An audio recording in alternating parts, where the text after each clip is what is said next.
Hi guys, मी आज दुपार जेवणासाठी आळूचं फतफद बनवणार. त्यासाठी मी आळू धुवून चिरून त्याचे देठ आहे ते देठावरची साल काढून घेतली आणि त्यासाठी शेंगदाणे, तुरीची डाळ, गूळ, चिंच, आळूची पानं घालून घेतली. देठ आणि पान दोन्ही पण चिरून घेतले. हरभरा डाळ, शेंगदाणे,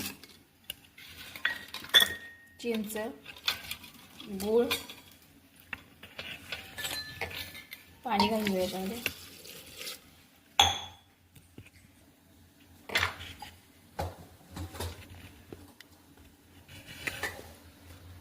हळद 4 ते 5 शिट्या देऊन घेऊया कुकरला. आता हाय गाईज, मी आज दुपार जेवणासाठी आळूचं फतफद बनवणार. त्यासाठी मी आळू धुवून चिरून त्याचे देठ आहे ते देठावरची साल काढून घेतली आणि त्यासाठी शेंगदाणे, तुरीची डाळ, गूळ, चिंच,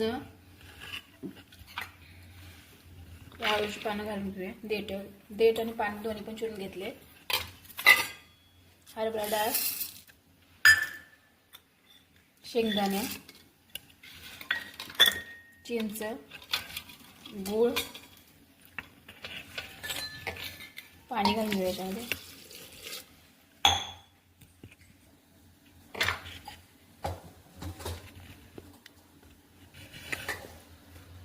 हळद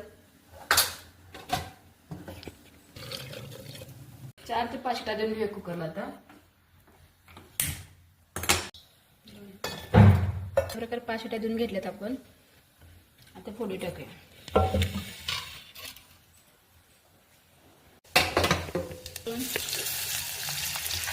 लाल तिखट,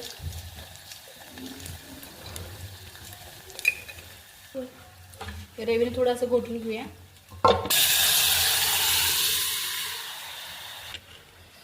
चवीनुसार मीठ. अशा प्रकारे आळूचं फतफद खाण्यासाठी तयार झाले. असेच नवीन व्हिडिओ पाहण्यासाठी मला लाईक, शेअर, सबस्क्राईब करायला विसरू नका. बाय.